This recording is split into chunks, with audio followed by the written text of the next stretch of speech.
This is what a podcast sounds like, honey. Ethan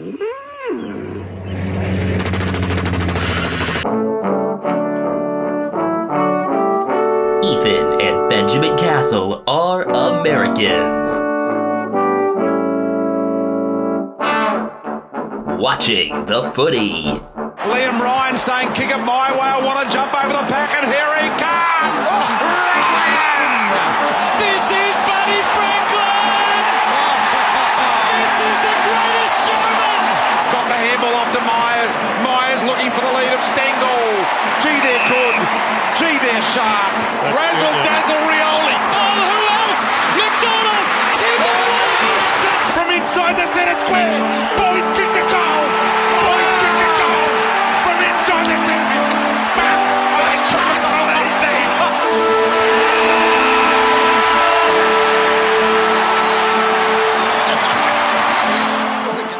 With thanks to Jacqueline Bouvier, good time of day, and welcome to episode 183 of Americans Watching the Footy. I am Benjamin Castle in San Diego, and my brother Ethan is not. I'm in South San Francisco. Where's my nephew? Under the desk, being silly.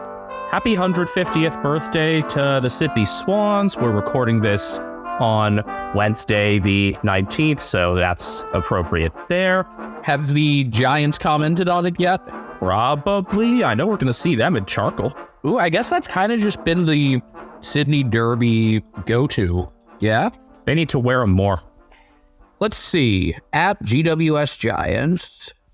Nope. Just letting them mind their business. Oh, they did have one good tweet calling out Victorian bias because the AFL is tweeting Swan stuff. Ah, very well. Yes, they usually do refer to them as South Melbourne during Derby weeks. Well, I love it. It's kind of like, that school up north or something. Or, gives up it's another college football thing. The team from the north.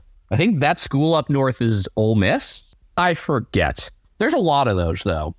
This is the last of our bye rounds. Our progress reports will come out mid-round sometime over the weekend. So enjoy this last round of overlap-free Australian rules football until, finals. I am looking forward to having 9 games per round again, but I am enjoying really being able to just watch games and, have conclusions quickly. Yeah, it's with our award votes and stuff, we've actually been able to do things in a pretty timely manner, and that's going to go away. Especially next round. A couple of these rounds ahead, specifically round 16 and 18, I would have my attention kind of compromised at times, so this could be fun. If something historic is going to happen and I'm going to miss it. Well, unless he kicks 4 this week, maybe you'll miss Tom Hawkins' 800th live. Oh no, I'm not missing any Geelong games live. Good. Well, the Cats will be going up against the Blues at the G. That's a Carlton home game. 7:40 p.m. local, as is the norm for Friday nights. Americans can find this game on FS2 for a 5:40 a.m. Eastern, 2:40 Pacific bounce coverage, obviously starting on FS2 10 minutes prior. The second place. As not always. Sometimes they just jump in at 38. Usually it would be 28, if anything, but I don't think so. I don't know, but sometimes they're showing, some, replay of some poker thing or occasionally an MLR thingy. Sometimes it's just Rover of Tobruk. I think we are getting that at least once this week. I think probably before the Port game. But this is the second one after the Giants power game, which was then followed before that by a double montage. Double Roosters or Roosters and Wigan Warriors? Double Roosters. Wigan Warriors we've only seen once ever. I think maybe 4 or 5 times. Regardless, we've definitely seen it once this year. Second place Blues and 6th place Cats, both coming off the byes. Carlton, winners of 4 straight. Cats, losers of 5 of 6. And this is the first double up between these sides since 2014.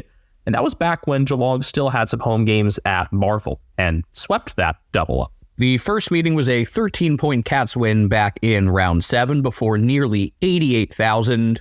Jeremy Cameron broke a finger, still kicked 5 goals, held on despite Patrick Dangerfield pulling a hamstring. It was just a fast-paced, high-scoring game. Zach Toohey kicked 3. I think it's going to need to be that sort of game again in order to win. What do you think the crowd's going to be like for this one? They got nearly 88,000 last time. That was a Saturday. I'm thinking 82 to 84, maybe a little less. Worst case scenario, like, I don't know, 77. We're not undefeated. Last one, we were still undefeated. So that, I think, was a factor. It should be clear, but cold. And the Blues will be getting reinforcements. In all likelihood, Mitch McGovern and Harry Mackay had some concerns going out of round 13. Both should be good to go. And they should also be regaining all of David Cunningham. Orazio Fantasia. And Mark Pittonet. Now, I'm not sure if you play Pittonet because of what Tom DeConing has been able to do and some of the struggles in the ruck that the Cats have had. It's tough because I think we've talked about this problem. They're both in your best 23 if you're Carlton, but you got to find a way to incorporate them so that they can play off of each other. It's confusing. And between that and the struggles to fit in players like Jesse Motlop, the Blues will have some quandaries at the selection table. I think it's more likely for Pittonet to miss out. And, Corey Durden had a good showing as the sub last time. Maybe do that again and give Jesse Motlop the start. Who do you give like the annoy Tom Stewart role to? Zach Williams. It's funny because last time these teams played, Zach Williams got nudged by Ollie Henry and acted like he had just gotten shot. I just think of Williams as somebody who has the potential to play defensive forward because he just can body out certain players, and the Blues employed him and Lockie Fogarty as kind of watchdogs against Dan Houston and Kane Farrell. Here's what's strange. Williams hasn't really recorded any pressure acts or anything like that as a forward. He hasn't, you would think he'd be kind of Bo McCreary-ish. He's mostly just been on the receiving end of stuff. Hasn't really been a high pressure guy. Geelong's injury list is now way shorter. It's Cam Guthrie, who's probably about 2 weeks away, and Ollie Wiltshire, who's a VFL guy who has a pelvis injury. Ollie Henry's going to be back. Zach Tuohy's going to be available. Patrick Dangerfield's back. Toby Conway's back. Conway straight in. Reece Stanley looked completely lost in their last meeting. Hopefully some scouts from the Guangdong Tigers have been paying attention to Reece Stanley's recent form. Guangdong Tigers. Ni hao! Ni hao! Ni hao! Between Shannon Neal and Gary Rowan, it's likely only one would stay in. If that, which one would it be? That's tough. I think Rowan. I won't be bothered with either direction they go in. By the way, Shannon Neal just designed a line of merchandise that's now available in the team store. That is one of those only Geelong things. There are times when I think this club is way too lax with letting players do whatever they want. But they also do awesome stuff like this where it's letting them showcase their skills as well-rounded humans. And I think that's awesome. It's one of those things I'm glad to be a paying member when I see stuff like that happen. Do you think there's any luck for Brandon Parfit or George Stevens or Mitch Hardy? I think there's a good chance one of those three gets in. I don't know which. I would probably think Parfit's the most likely of those. Well, you spent the progress report advocating for the Cats to start making the hard decisions now. Oh, yeah. What I expect versus what I want are two different things. The Blues are 8.5-point favorites. I feel completely fine with this and would honestly be okay seeing this a little bit further out, too. Yeah, it's weird saying that after how the first meeting went, but we know Carlton's a better midfield.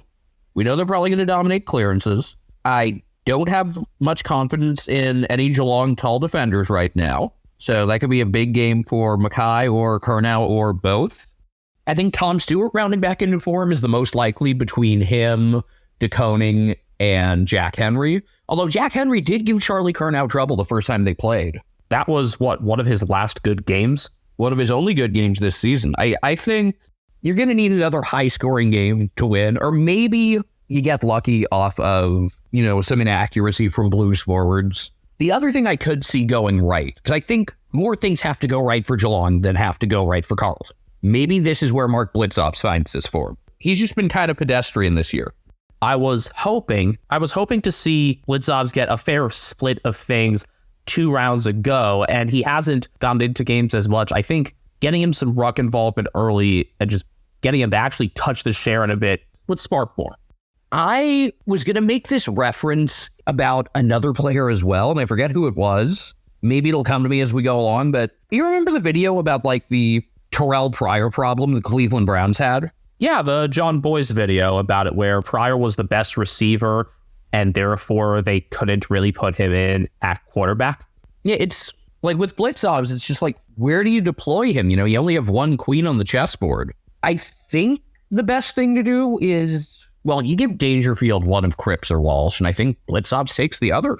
Oh, we'll see what they expect out of Tanner Bruin and Jack Bowes. I would like to see Blitzovs kind of just have the role of, you're going up against their best athlete because you're our best athlete. Well, you know, he was a steeplechaser. I know. Saturday, usually the early Saturday game is not so cracking, but this one's going to crack like the sound that the pasta that the Albanian fans snapped in front of the Italian fans. That is an exceptional reference. And some of the best trolling I've ever seen. The reason Italians getting mad about food is funny is because they get mad over the most marginal, tiny things. Okay, like, by the way, this is already going way too long. We need to speed the fuck up. Running. No, this is supposed to be. Like, if someone started putting strawberries in couscous, like, that would be something to get mad about. Or, I don't know, jelly beans in potato salad. Don't put it past Utah. All they're doing is making the pasta smaller. Get over yourselves. Anyway, this is a really cracking matchup. It'll be nice to lead in with Game 6 of the Stanley Cup Finals and then turn over to Fox Sports 2, 8:45 p.m. Pacific, 11:45 p.m. Eastern. Saturday in Australia, of course. That's 1:45 in Queensland and Victoria and Tasmania and New South Wales and the Capital Territory and Jervis Bay. And 1:15 at the Adelaide Oval. You know, I don't prefer daytime Never Tear Us Apart, but I am looking forward to this just because it's a banger of a matchup. 7th place Port Adelaide at 8-5, hosting 13th place Brisbane at 6-1. It'll be the Power's 20-year flag reunion. They're breaking out the retro jumpers from that historic grand final in which Alistair Lynch just went haywire and retired, and therefore didn't have to serve, a 10-game suspension? Between Brisbane's start to the season and Port losing on both ends of the bye and just looking especially flaccid in their loss last week, with the exception of Dan Houston, I guess Kane Farrell, and Mitch Georgiadis? Yeah, Georgiadis with 3 goals. I believe he is now tied for the club lead, and they've got some questions there on the taller side. Ollie Lord definitely getting the "you suck" sub out. Jeremy Finlayson active, but kicking 1-3 in the Sandville in what was the 1000th Port game at Alberton. And Charlie Dixon getting suspended for 3 weeks, so he ain't an option. This matchup has tended to go the home team's way, and because the Lions have hosted more, that means the Lions' way. 5 of 6 wins since 2019. Port's only win in that span was round 1 last year, a 52-point win in which they scored 8-1 in the third, and immediately the trio of Zach Butters, Connor Rosie, and Here he is again, the horny one. made a huge impact. It's kind of funny that not that long ago, he was just Jason. Todd Marshall kicked 4-1 in that opening round win last year. Well, not actually opening round, but you get it. And Marshall's accuracy needs to return if the Power are to find anything in the latter part of the year. I'm resisting the urge to say it. I mean, I don't think it's pointy yet, but it's not quite rounded either. How would you describe it? I don't think with 10 rounds to go, it can be especially pointy. We're on to the part of the pencil that's been shaven. It's no longer the yellow covering. These teams did meet a second time last year in a qualifying final, which the Lions won by 48. 8-goal third quarter. Well, it was 4 goals apiece in the third quarter, and then calamity for the Power, because right after they subbed out Darcy Bird-Jones, both Dylan Williams and Trent McKenzie got hurt. The Lions went on a 4-goal run, and that was it. That was another great outside game for Hugh McCluggage, which links us back to what was so successful for Brisbane this past week. They neutralized things in the middle in large part with Lockie Neal being tagged and Jarrett Berry applying the tag. Oh, and Joe Danaher kicked 5 goals in that qualifying final as well, just like last Friday against the Saints. A lot of parallels then. Zach Butters did get his suspension overturned. Was it a punch or a slap? Whichever of a punch or slap it was, there's a chance for him to be agitated again if Barry does a successful job on him. I couldn't see Barry going to Horn Francis or Rosie over Butters. So did it just get reduced to a fine then? I assume they didn't drop it completely. I believe that's the case. Okay, that's appropriate. I'm not bothered by that ruling. Who tags Lucky Neal in this game? Willem Drew. Yeah, so you have two really good number 9s in this game that both get agitated very easily. This could be fun. Unlike last week, because Jack Steele doesn't get agitated as quickly. You telling me that this has been a matchup dominated by the home team is like extremely unsurprising. If there was a matchup out of all the matchups in the entire sport that I had to say was, guessed like is the most dominated by the home team, this would probably be it. I mean, knowing the history, Geelong, Brisbane, Geelong, Sydney both would have been legitimate guesses as well. But this makes sense for a matchup that the home team dominates. Port also should be getting a boost with Willie Rioli. He's somewhat likely to come back from his calf injury. And then Lachie Jones, I think he just played down in the 2s last week, could bring him back in. I think Port really just wanted to win that historic 1000th Alberton game. I don't think that's what made their lineup decisions. It would be really funny if it was, though. Jones in for Dylan Williams, maybe? He was quick to be brought in, could be taken out just as quickly. Rioli for... I hate to say it, but you know where I'm thinking. I don't. Frank Evans. Honestly, Frank was not very good this past week. He's starting to lose the automatic win thing. He's lost 2 in a row. The Lions will be celebrating co-captain Harris Andrews' 200th game. Now, Andrews was born in Fitzroy, and then when he was young, his family moved to the northern suburbs of Brisbane, so it's a very fitting sort of captaincy arc for him. And especially if they win, Kane Corns is going to get mad. I think if they win, because it's at Port, and knowing his opinions about cheering people off, don't just cheer him off. Do like a whole cheer pyramid. Have like the people who are cheering him off also get cheered off. So it's like, a layer of 4 and then a layer of 2 and then Harris Andrews on top. Haven't seen yet. Maybe that's the time. Maybe we'll see it for Pendlebury's 400th, actually. That'll be the real time. Even though that'll I think it's like a cheerleader pyramid. The same sort of idea. There are no new injury concerns for Brisbane. In fact, Will Ashcroft could be available next week or 2 weeks from now at worst on his return from an ACL injury. So that'll complicate things further in the midfield from there. When it comes to the current concerns, I think there's something to be done at halfback because Connor McKenna was subbed out for 2 games in a row. And as much as I like him, maybe you give Noah Answorth a shot in the 22 again. Maybe you go calling to somebody who I think is yet to get a full AFL game. Could it be who I'm thinking? Shadow Brain. Shadow Brain. Shadow Brain. With McKenna, I don't know if they're asking him to be Kadeen Coleman, but he's not Kadeen Coleman. Yeah, he's his own player, and that's fine. And I don't know if he's trying to do too much of that or if the team is trying to get him to do too much of that, but he needs to just go back to what was working for him last year. Port favored by 2.5 seems appropriate. I think they might win this by a good bit more. I think there's a high range of outcomes, and it averages out to Port having a slight home ground edge. I'm not convinced, though. I just anything but a draw at this point. Draws are good in moderation, and I think one more would put us on the verge of extra time. It's been a while since we've had like a really crazy finish between these two teams, huh?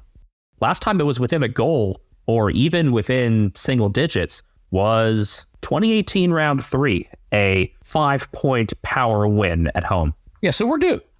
But I also feel like, I think coming off a loss last week, I think Port are going to come out angry and just play way better.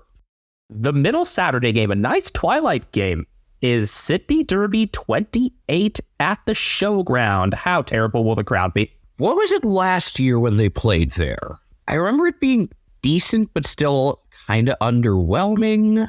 It's a Giants crowd. It's underwhelming. I think Swans fans will show up, though. Last year, they had 19,332.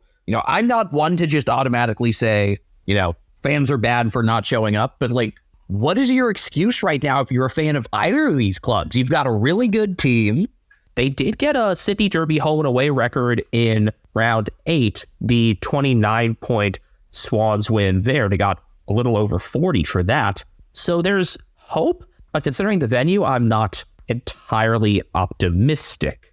But this is 5th hosting first, and with Lockie Ash likely being back in for the Giants and potentially Steven Coniglio and Darcy Jones as well, this could end up looking real fun, especially in the middle of the ground. I thought Coniglio was pretty close to a sure in. I think a little less so than Ash. I hope it doesn't totally take out Xavier O'Halloran because he's done a nice job in Coniglio's absence. Oh no, I think that's highly unlikely. I think O'Halloran's pretty safe.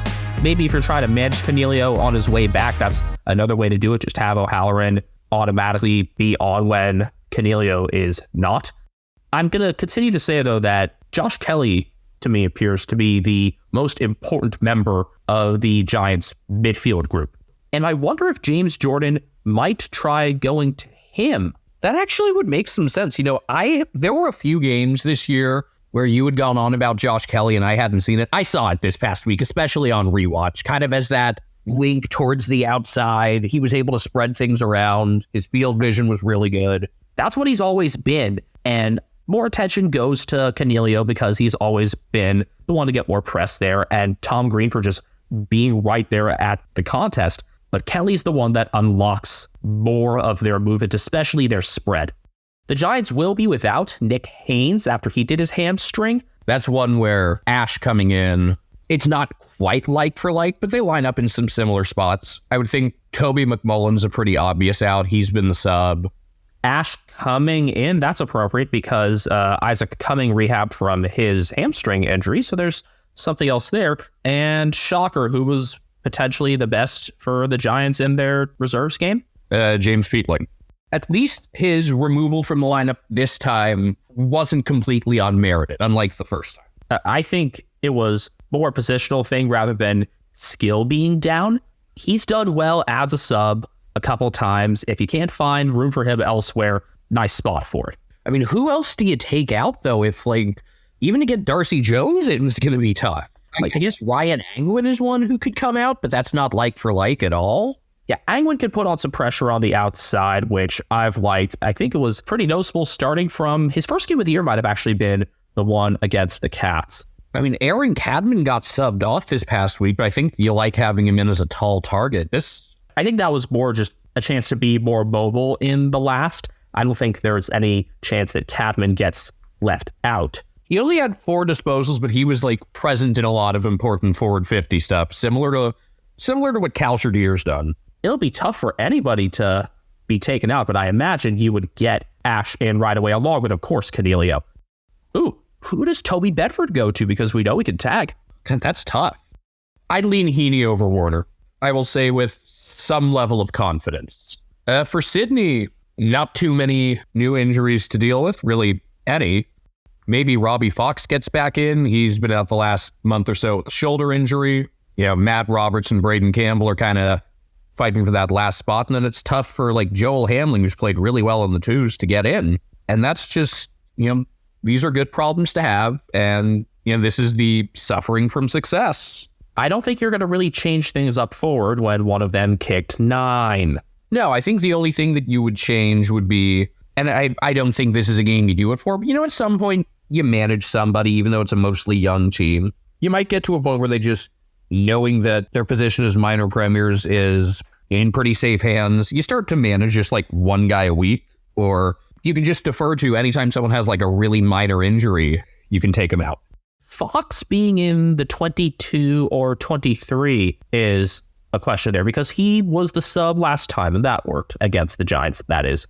The Swans enter as 12.5-point favorites, considering their form and the penchant that the visiting team has to perform. Would you change this in either direction? You know my belief. I had said it last time and it didn't end up happening. I think we're in for a close Swans win, or maybe the Giants finally get a blowout on. Like, look, I've said a bunch of times the Swans are due to lose a couple games. I'm still supremely confident in their position as the best team. I think they're going to win the whole thing. I also think that they're going to lose probably about 2 or maybe 3 more games between now and the end of the season. The closest Swans win in the Sydney Derby was round 21 last year by 11. And the Giants' last 4 Derby wins have come by a combined 6.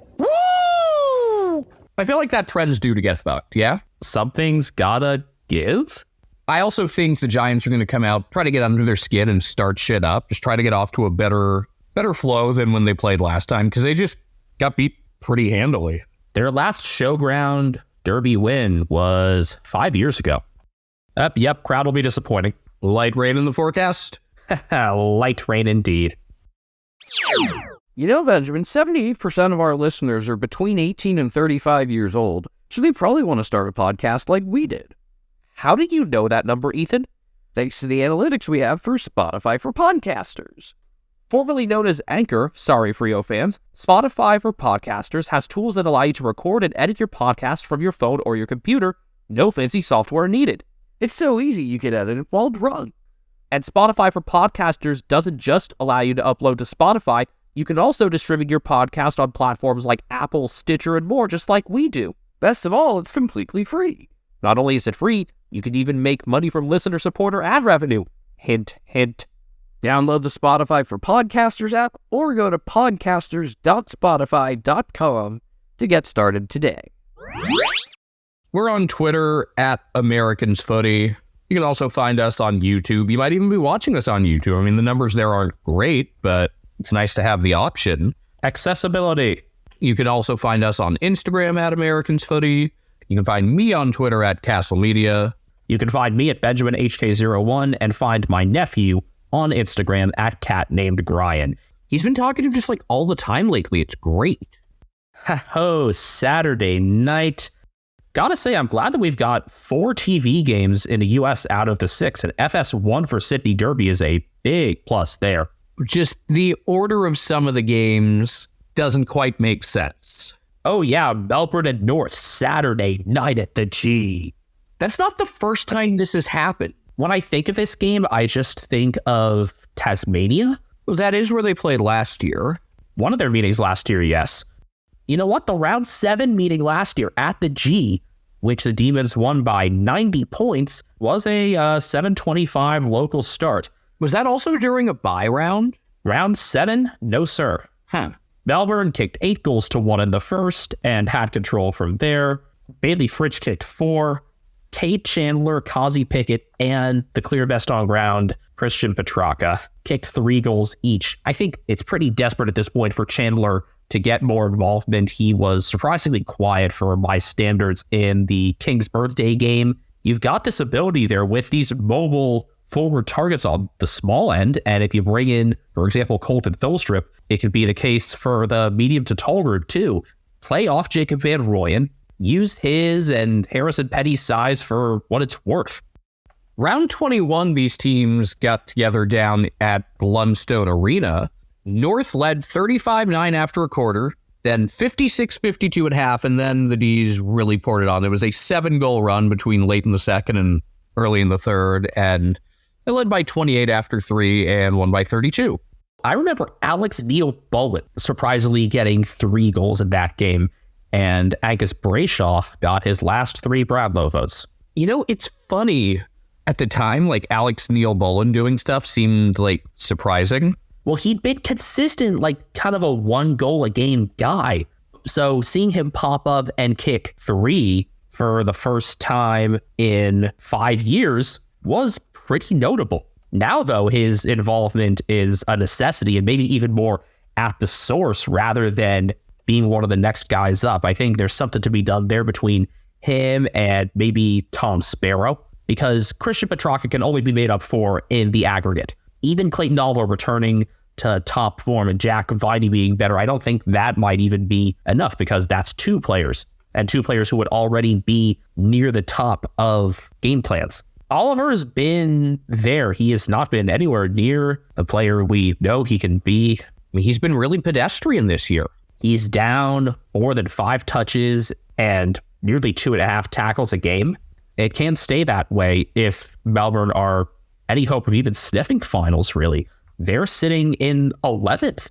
I look forward to the challenge that I think Oliver's going to have this week against George Wardlaw. I think that's kind of the matchup I would expect both teams to try to seek out. Doesn't that make the most sense? Would it be Oliver or would it be Viney?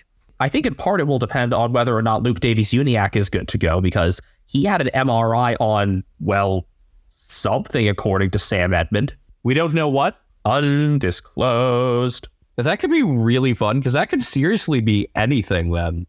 I want to leave this up to the imagination. Did he, swallow something he wasn't supposed to? I don't know. He didn't break his ball like Sam Taylor, as I just learned. Wait, what? What did Sam Taylor do? Ruptured testicle. Sidelined indefinitely. Fuck. Okay, that is significant.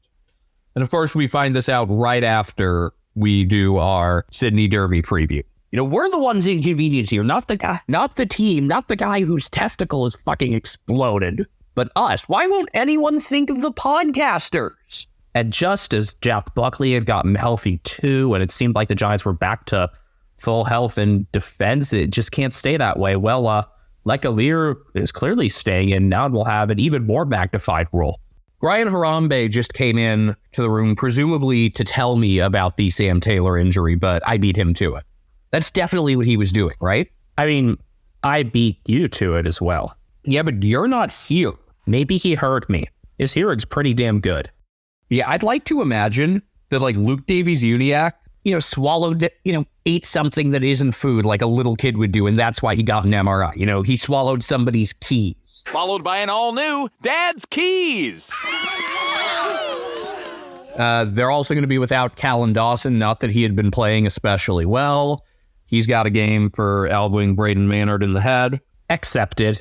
I think teams are really going to benefit from playing an opponent who just had Collingwood. Because between that and Sam Darcy, it's kind of like everyone's going to want to get their shot at Maynard. So there's a good chance if you're playing Collingwood's most recent opponent, you're going to be, you're not going to have to face someone of significance because they got suspended.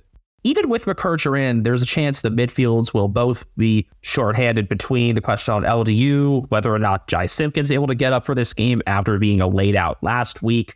At the time, it sounded like he was going to definitely miss this game. I guess prognosis has improved then. I would guess. Chance Will Phillips gets a full game. Decent. I think that's actually decent.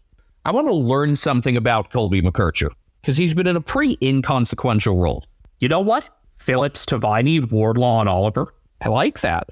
I am much more intrigued between Petrarca's injury and North's better showings lately than I thought I would be about this game. Not that I expect this to necessarily be good. I think there's a world where North are just spent from last week and the D's come out angry and beat them by 10 goals. But I'm going to be attentive to this game. And not just because it's the only game on. Even with the Demons being 31.5 point favorites, you got about 1 in every 6 on the AFL tipping competition going North's way, and I'm almost inclined to do it. I'm not sure if I will. Yeah, I want to mention the percentages on the tipping for this week because right now, 85% Blues, 63% Power, 84% Swans, 13% for this game here. 97% Essendon, which seems a little high. I'd probably put that more like 93 to 94, and 85% Freo. If this is a good game, it's a really bad indictment on the Demons. More so than it is a good thing that North are keeping up? Yes, just because of where the Demons have been the last few weeks and how bad the vibes have been and just how bad it's looked, they need a statement win. Can North be a statement, though? You've got to put on a good showing here. Not in the sense of, we beat a big-time opponent or something, but just yeah, we're not done. To me, a statement is win at the Gabba, beat the Dons, something like that. Last thing about this game. In which quarter will Harry Sheezel have a really cool no-look handball? Jewish! He'll pick a spot shortly after halftime. I was thinking third quarter too. Because he's good for one every week, no matter what the situation is, no matter where he's playing. This Sunday. 2-game Sunday. Essendon and West Coast under the roof. This is another one that seems like a pretty frequent double up. It was last year. The Bombers are looking for their second straight sweep. It is a Fox Soccer Plus game, 8 p.m. our time on the West Coast, 11 p.m. on the East Coast, 1 p.m. locally at Marvel, and 11 a.m. for Eagles fans that will I don't know what the nightlife in Perth is like. I don't know. The Eagles fan base seems very boomery at times, so they'll probably just be up for their Sunday brunch. What's the Australian equivalent of like watching reruns of Matlock? Good question. Because if I know one thing, because, the thing for old people, it's, Early Bird Special, Matlock, Wayne Newton. Essendon sit in 4th despite their 2 straight losses going into the bye. The Eagles, 16th, 3-10 after giving the Kangas their win. They were without Harley Reid and will be without him again for the second game of his suspension, plus Tim Kelly's a no-go again. I don't know if I got to use one of my favorite quotes when describing West Coast's loss to North Melbourne, but I'm going to use it now, even though it was a couple weeks ago. Like, watching you experience that game, remember, tragedy is when I stub my toe. Comedy is when you fall in an open manhole and die. Mel Brooks. Yes. Jewish! So these teams played a pretty fun one, round 8 at Optus, where Essendon won by 6 behinds. Yep, Giggs was able to use one of his favorite images then, just doing the whole by how many behinds. I love these. Zach Merritt had 3 goals. Tim Kelly won the polished turd. Noah Long got hurt. Todd Goldstein Jewish! reached 10,000 hitouts. And it should have gotten like way more love, like Scott Pendlebury's 10,000th disposal. And instead there was like one brief mention on the broadcast, and that's it. I don't think anybody had even made a big deal like about him being close even. And it happened, I remember, pretty early in the game. Great crowd for that one, over 51,000. Now, the way this double up worked last year was one close game and one not close one. With Essendon favored by 33.5, I think the tippers and odds makers are on the right track here. There's a very clear way that the Eagles can be beaten through the middle as they're still quite undermanned. Sorry, Oscar Allen. He's back, though? He should be back in. How he and Jake Waterman will play off each other, that'll be the big thing for me in this game. Maybe some of the smalls could benefit too. Liam Duggan should play despite being concussed a couple weeks ago. Jaden Hunt is not on the injury report. That should help things from the back. Honestly, as much as we could talk about analyzing this game now, I'm just thinking about 2 American sport moments that could have been used to inspire how Todd Goldstein's 10,000th hit out should have been celebrated. Is this like somebody's 3,000th hit or something? No. An October 2018 game between the Saints and the then Redskins. Do you know what I'm getting at here? I do not. First off, it was a scoregami, 43-19. Second, it was when Drew Brees broke the passing yards record and the referee handed him a laminated certificate. It said NFL record, most passing yards, Drew Brees, and then there's some other stuff beneath it. I do not remember the laminated certificate. Thank you for reminding me. And the other was from an April 2021 game between the Philadelphia Phillies and the San Francisco Giants. Another laminated certificate? No, but a message on the scoreboard and a standing ovation congratulating Gene Segura on 200 career doubles. Segura was a batting champion, I believe, one year. Yeah, but 200 career doubles is like the most mundane thing you could possibly celebrate. I'm all in favor of more stuff like this. Considering like how unremarkable Pendlebury's 10,000th disposal actually was. I think it was just a handball to Darcy Cameron. Whereas like a basketball player getting a triple-double is usually pretty neat in some capacity. I've seen it in both NBA and college games. Like people are looking up at the scoreboard and they see, they've got 9 assists and 10 rebounds and double-digit points, and then they get that 10th assist and people like acknowledge it. I want something like super arbitrary here. I don't know which Essendon players have arbitrary milestones that they could meet, but I can tell you that it'll be Jade Gresham's 150th game. I don't think that's arbitrary. And I can also tell you that they have 5 players who are all in consideration to come back from injury, those being Sam Draper, Xavier Dersma, Not Dead Ben Hobbs, Mason Redmond, and Will Setterfield, who was playing a really good game when he went down injured. Like, he would have been a polished turd candidate had he stayed in. Draper in is good for Goldstein, obviously. Goldstein's had trouble cutting it as a sole ruck. Even up against Matt Flynn, that support will be pretty nice. And then it'll be tough to find room for everybody else because there were no truly bad performers for Essendon as of late. But you could move things around. Nick Hyde is someone who's a pretty versatile piece. Maybe this is just a sub game for him as you try to be dropped to a sub role. You would think, but the bye could offer some reconsideration. Of these players here, if they're all healthy, I could see Hobbs in center field being the sub, but not Dreeper, Dersma, or Redmond. Now, I'd like to see more out of Dersma because he hasn't been all that great in his pre-injury games, and we know his ceiling is pretty high. He started off the season quite well and then had a couple down games in a row before doing his quad. So I guess you expect then that like all of Draper, Goldstein, Bailey J. Williams, of course, and Matt Flynn could be in. This game could have a lot of big boys. Maybe big boy. But who wins the title of biggest boy? I think Goldstein's probably the biggest out of them. Well, he's a big boy. Can he give us a strut down stage? He's the biggest boy. He's a big boy. Biggest boy. The last time the Dockers and the Suns met, it was not in Western Australia. It was not in Queensland. It was the first AFL game at Norwood because it was one of the Friday games of last year's Gather round, That might be the latest we've gone into an episode without using the gather round. sound, but then managing to use it. I remember this game because the Suns led by 23 at the half and held the lead for well over 100 minutes of time on before Matt Johnson, with his first AFL goal, gave Freo the lead with a little under 8 to go. I was wondering in that game if Norwood's narrow dimensions meant Fremantle just naturally did more on the inside, getting their overlaps as they should, but that's something they ought to be doing all along. Now with the extra width that Optus Stadium provides, they got to get Jeremy Sharp more involved. They missed most of the outside game on Saturday against the Bulldogs for no clear reason. The wing matchup between Sharp and Sam Clohessy could be really fun. Or Braden Fiorini. For some reason, I didn't remember their meeting last year much, and I only remembered their 2022 meeting, or I thought their 2022 meeting was last year, which sucked. It was a 69-33 Suns win before barely 6,000 people at a misty Metricon Stadium. That was 2 games ago.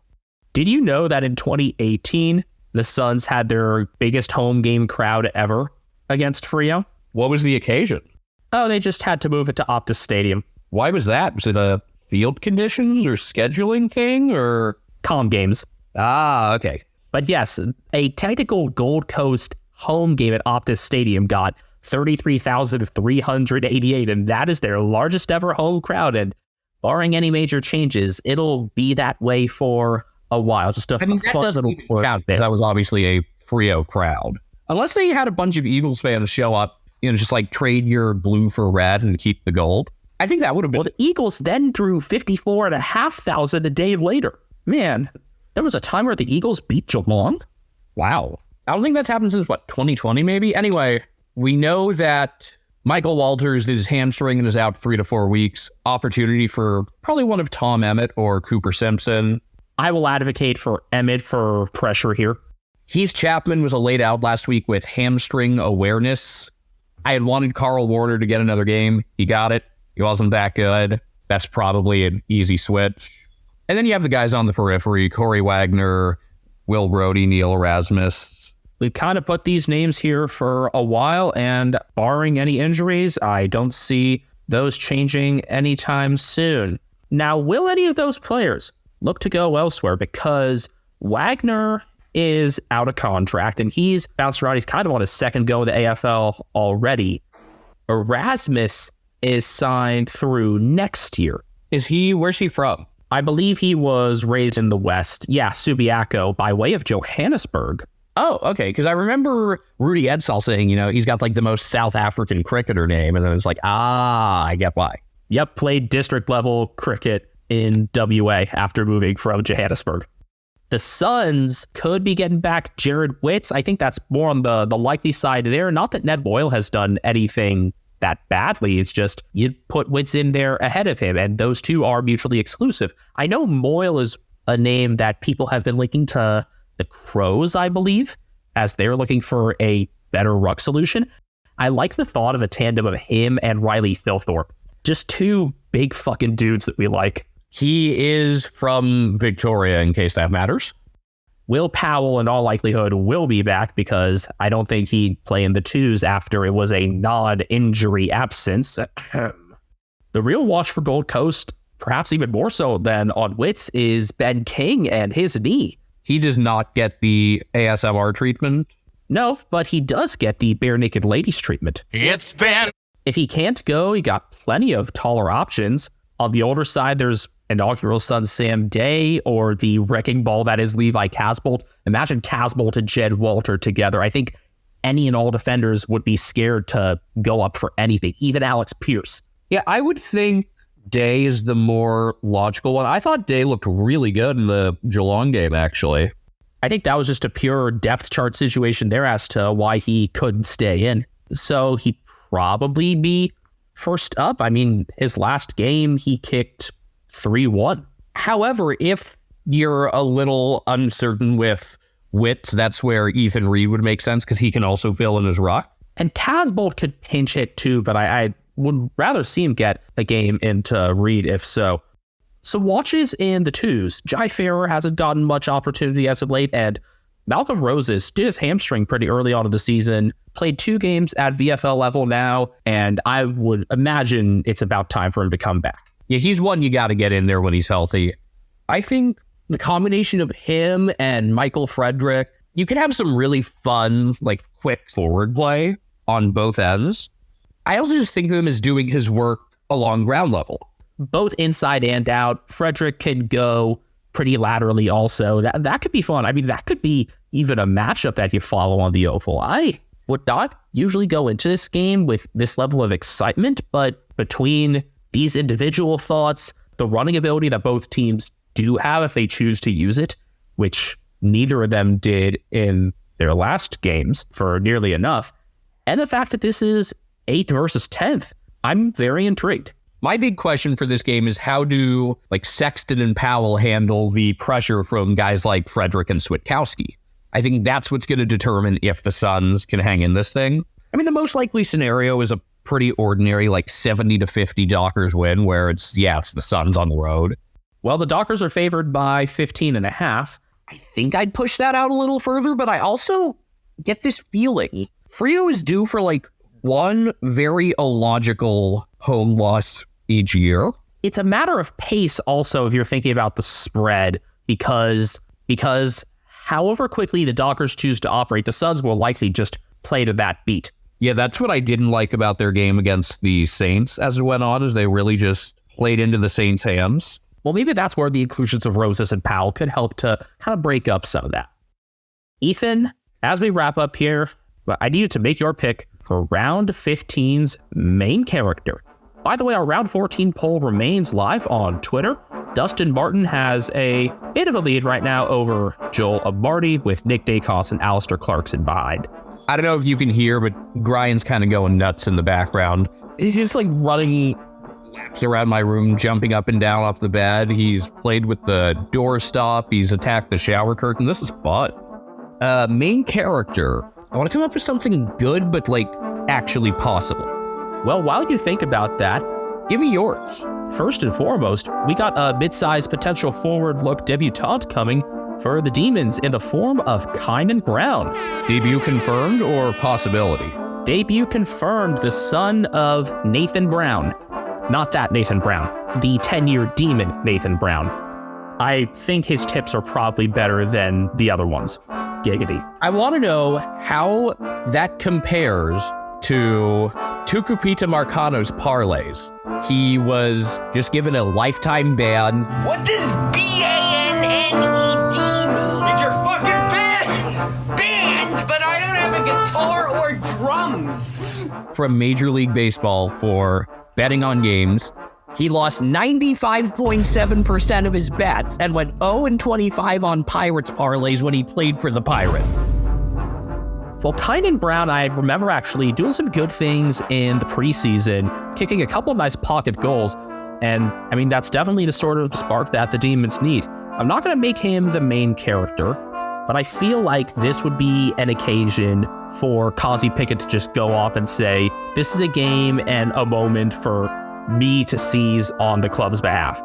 So I'm back in Kazi. I want to go something Sydney Derby. So let's go I want to make the easy pick, Jacob Gaynor.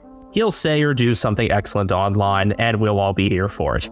I think you know where to find us, online at least. You can usually just find us, crying in the corner of strip clubs. That how you spend your Thursday nights these days? Well, Wednesday nights, because there's no footy. It's our Wednesday. Otherwise, he's at Castle Media, and I'm at BenjaminHK01 on Twitter. Yeah, we're in the club with Big Bird. Where's your cat and where are we? I think he's finally burned himself out. He's chilling on the floor. He's now lying down on the floor. Maybe you'll see some of that at Cat Named Bride on Instagram soon. Sorry, say that again. He's going to be so warm because he's been running around like an idiot for a while. If you don't know how to find us in other places, Americans Footy's probably the way. We'll be with you soon again for the Round 15 progress reports. And if you can't find us after all of that, get good.